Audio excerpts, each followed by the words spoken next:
Good morning, good afternoon, good night. The second topic of the second meeting, we will focus on questionnaires and sampling. Well, topics for today, we discussed before, difference and similarities between qualitative and quantitative research, and we will also focus today on observations. But first, questionnaires. What is a questionnaire? Well, Saunders, Lewin and Thornhill defined it as a questionnaire is a general term for all data collection techniques in which each person is asked to respond to the same set of questions in a predetermined order. And another definition is phrased by Cooper and Schindler. A questionnaire is an instrument delivered to the participant via personal or non-personal means that is completed by the participant. Well, and now in my words, what is it, a questionnaire? It's a list of questions. And why? Because you want information.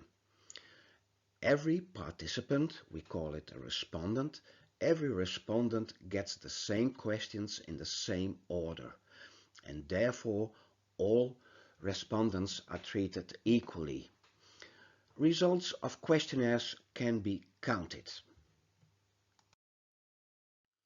When do you use a questionnaire? Well, you use a questionnaire when you want to know something about attitudes of people. Maybe nice for your project as well.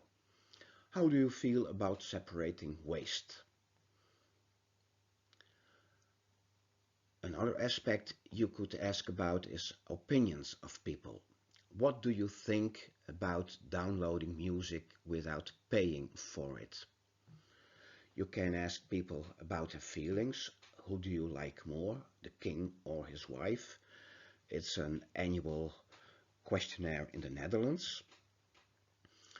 You can ask people for their knowledge. Do you know the period of warranty of your electronic equipment?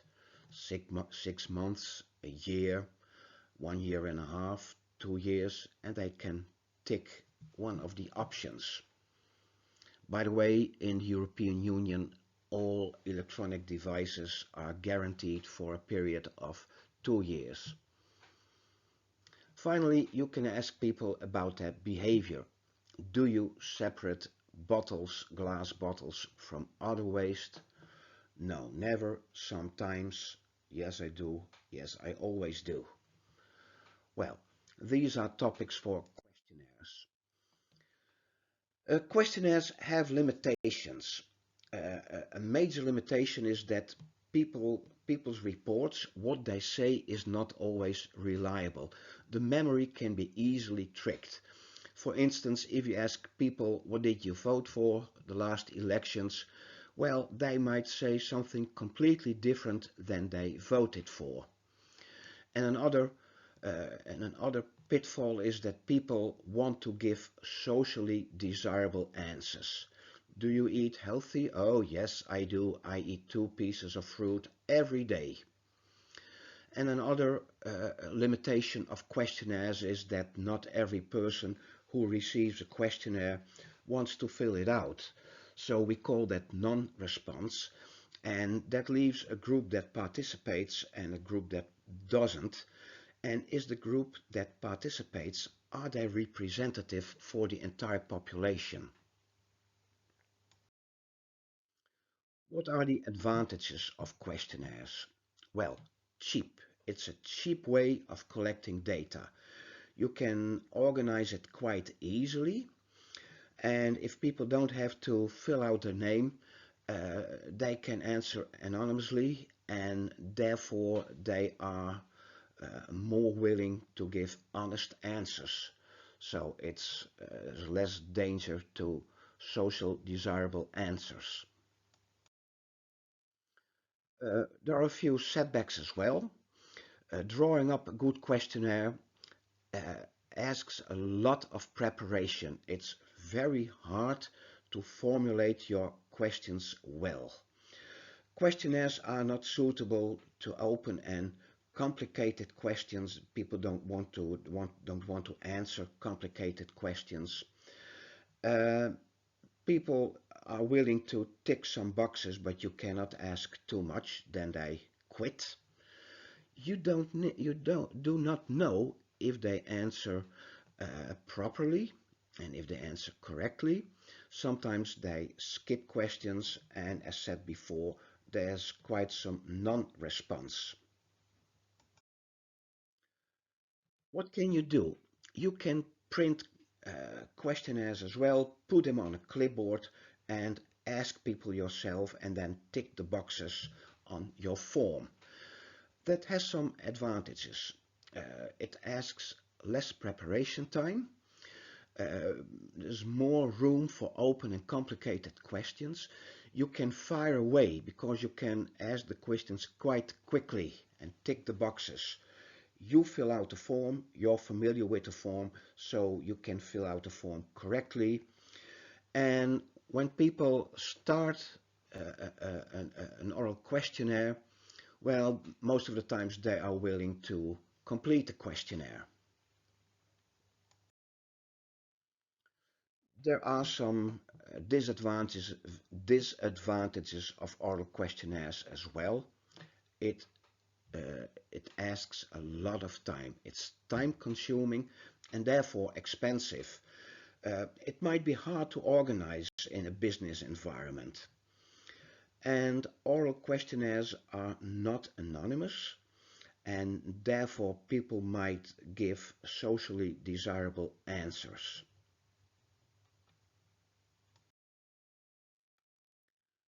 When you formulate questions for your questionnaires, we can distinguish four levels of measurement.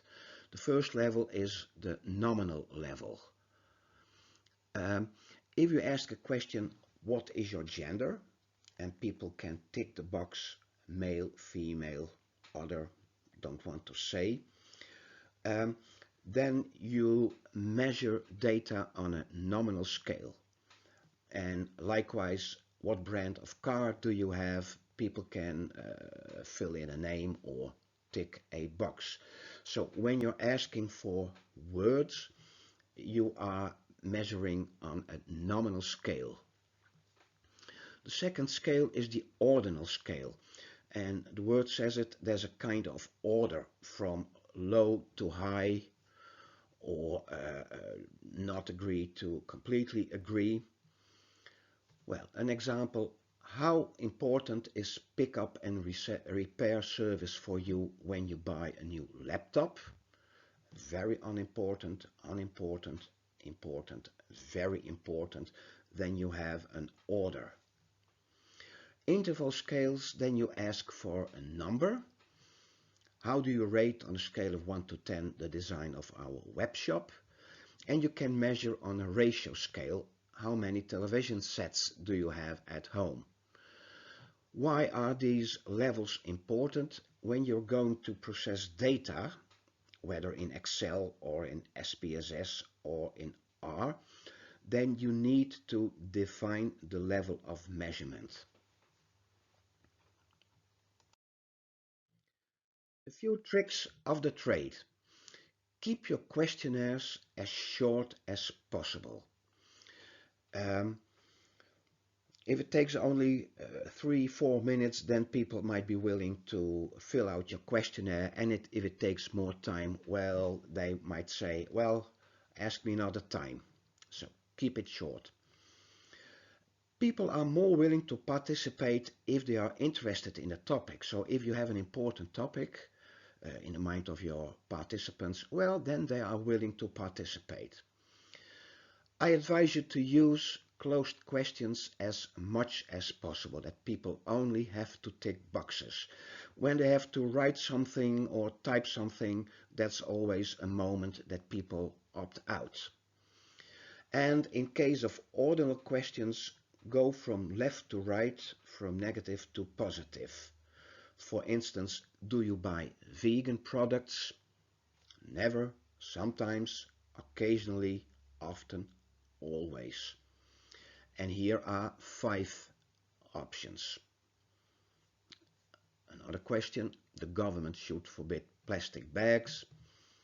Completely disagree, disagree, agree, completely agree. And there you have 4 options. In some occasions it's better to present 5 options, and in some occasions it's better to present 4 options. And well, it takes too far to explain that now, so make an educated guess. Another tip, another another trick of the trade, always do a test run. Check how much time it takes to fill out a questionnaire and check if the questions are clear. Sometimes you think this question is so clear. For instance, a statement, the government executes a good policy with regard to the curfew. Well, that might seem clear to you, but when people fill out completely disagree, what do they mean? They don't want a curfew at all, or it should start sooner, at 6 o'clock instead of 8 o'clock, or it should start later, at 10 o'clock or 12 o'clock. So you think this is a good question, but to the respondent it might make no sense at all.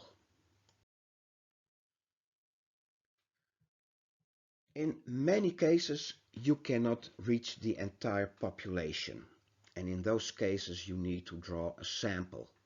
What is the population? All cases, all persons or organizations you want to make statements about, you want to investigate.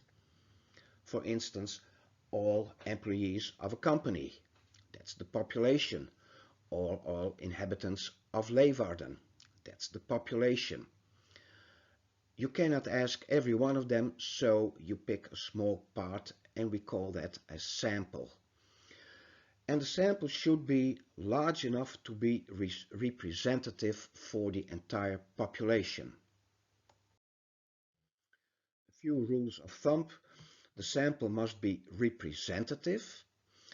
The sample must be random. That means that every person from the population has equal chance of being part of that sample, and the sample must be of sufficient size.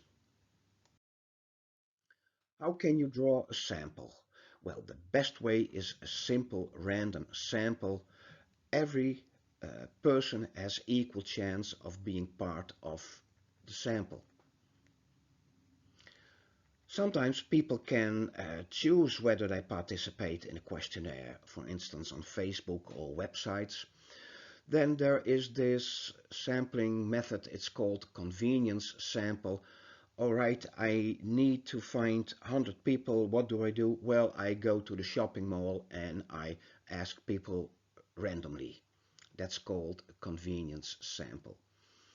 Snowball sampling, you interview a person or you give them a questionnaire and then you ask that person, do you know someone else I could ask my questions? Well, that's snowball sampling.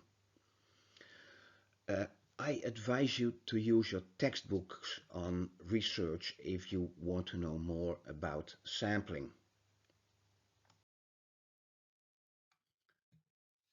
About the size of your sample. Well, there are several sample size generators on the internet. I like this one, RaoSoft. You fill out the size of your population, for instance the number of inhabitants of Leeuwarden, 80,000, and then a number pops up how many people you should include your research in order to have a representative sample. That's very hard to meet, and it's not always necessary when you do business research. In your project, take care that you have enough respondents in order to convince your investors. So 80,000 inhabitants, well, if you have 150 participants, your investors might be happy. Well, that's it for now. Okay, see you next time.